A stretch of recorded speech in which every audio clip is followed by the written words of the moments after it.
All right, so have you ever noticed how talking about your daily routine in another language can, like, make you feel a bit, I don't know, like a robot? Yeah, it can be tricky. Right, like you're stuck between sounding natural and, oh, not so much. Totally. It's like you're trying to explain this really basic thing, but the words just won't cooperate. Exactly. But hey, that's what we're diving into today. This podcast script we found, it's all about describing your routine in English, but in a way that actually makes you sound, human. Yeah, like you'd actually say it in real life. Exactly.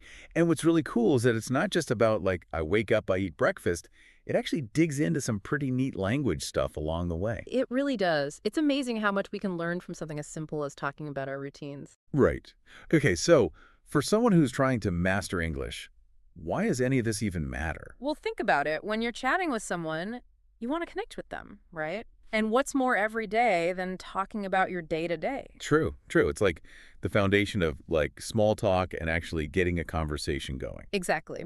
And that's where the script comes in. It breaks down those little building blocks, those pieces that help you sound natural and confident when you're just, chewing the breeze. Okay, I'm intrigued. Yeah. So where do we even begin with all this routine talk? Well, this script starts with the basics, those essential verbs: wake up, get dressed, grab a coffee, the classics. Right, the stuff we do pretty much every single day without even thinking about it.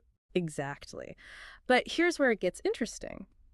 The script highlights that these aren't just one-off actions. They're about habits, things we do regularly, day in and day out. So it's not just about knowing what you do, it's about how you say it, Right. like emphasizing that it's a routine. Exactly. And, a lot of languages even have special words or phrases just for expressing these kinds of habitual actions, like built into how we think about the world. Wow, that's so cool. It's like language itself is saying, hey, this routine stuff, it's a big deal. Exactly. I love it. So we've got the words, but what about putting them all together? Ah, good point. That's where sentence structure comes in. And this script breaks down a key one for talking about routines, the present simple tense. Oh, you mean the whole subject verb time expression Think thing? of that. I've definitely stumbled over that one before. Well, the script actually uses a really clear example. I wake up at 7 a.m. See how naturally that follows the pattern. Okay, yeah, I see it. So it's like a formula, but it doesn't sound forced or anything. Exactly, it just flows. And speaking of flow, there's another layer the script talks about. Those little time expressions we often add in, like in the morning or before work. Oh, yeah, those are good. They add like a rhythm to how you speak, right? Exactly. They might seem small, but they make a big difference. They're like the secret sauce that takes your English from I am robot to I am a real person having a conversation. It's like the difference between, like, reading off a list and actually telling someone about your day. Precisely. It's all about those nuances. But here's the thing. Life doesn't always follow a perfectly predictable routine, does it? You're telling me some mornings my alarm clock and I are practically sworn enemies. Huh. I think we've all been there. And you know what I find interesting? English actually has a bunch of words for when our routine goes a little off script. Exactly. It's like the language itself knows that life happens. Right. Like, it's not always as simple as I wake up at 7. Sometimes it's more like, ugh, I usually wake up at 7, but today. Uh-huh, exactly. And the script points out some of those words that add that flexibility, like sometimes, once in a while, even hardly ever. It's like they give you permission to be, well, human. I like that because it's true, right? Life isn't always a perfectly repeating loop. Exactly. And those little words, they let you express that. They add those little quirks, those variations that make your routine yours. So it's not just I eat breakfast at 8 a.m. It's I usually eat breakfast at 8, but sometimes I just grab a banana on the go. Exactly.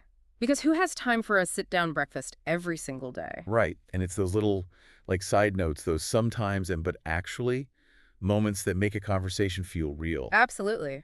It's like adding those personal touches, those little details that make you, well, you. Okay, I'm totally with you on that. Okay.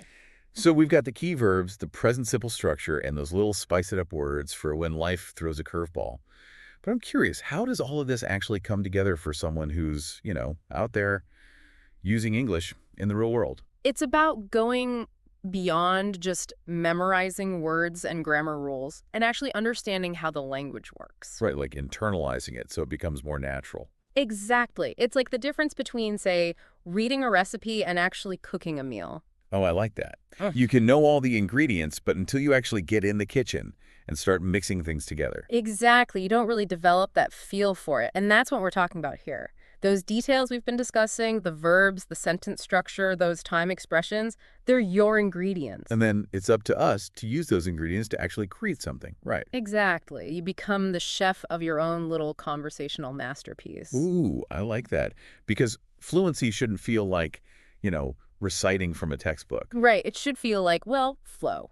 That comfortable back and forth that happens when you're truly engaged in a conversation. So it's less about hitting every grammar rule perfectly and more about, I don't know, finding your own voice in the language. You got it. It's about expressing yourself authentically. Okay, I love that. It's like less robot, more human.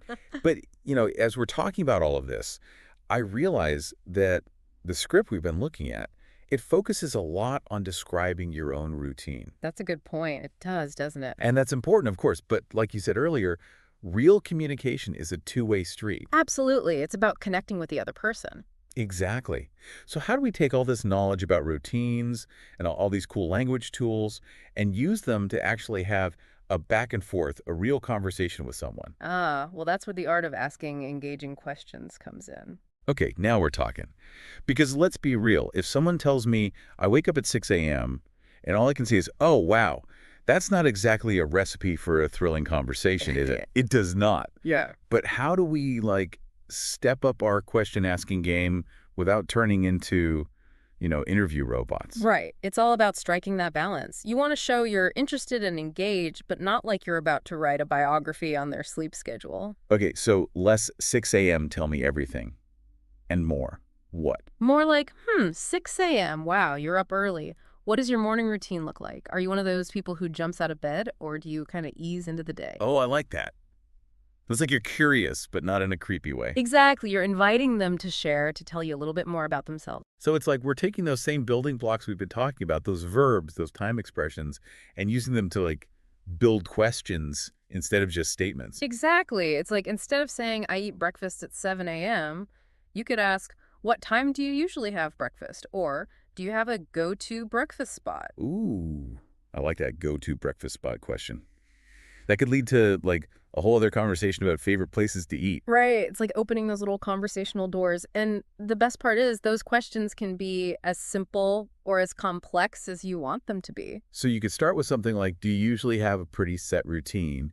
And then based on what they say, you can kind of, improvise. Exactly. It becomes this natural back and forth, just like we were talking about earlier. You're not just exchanging information, you're actually connecting? Yeah, it's like suddenly you're not just talking about routines, you're talking about, life, preferences, all that good stuff. Exactly. And that's what makes language so powerful, right? It's a way to build relationships, to understand each other better. This has been awesome. I feel like I have, a whole new perspective on something as simple as talking about my day. Right. It's amazing how much depth there is to even the most everyday topics. Totally. So for our listeners who are ready to ditch the robotic routines and, really level up their English conversations, what's the one thing you hope they take away from all of this? Don't be afraid to get curious. Pay attention to those little details we've been talking about.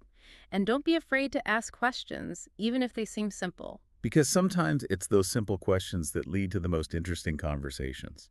Exactly. So get out there, try out some of these tips, and most importantly, have fun with it. I love it. Well, that's a wrap on another deep dive. Thanks for joining us, everyone, and we'll catch you next time for another language adventure.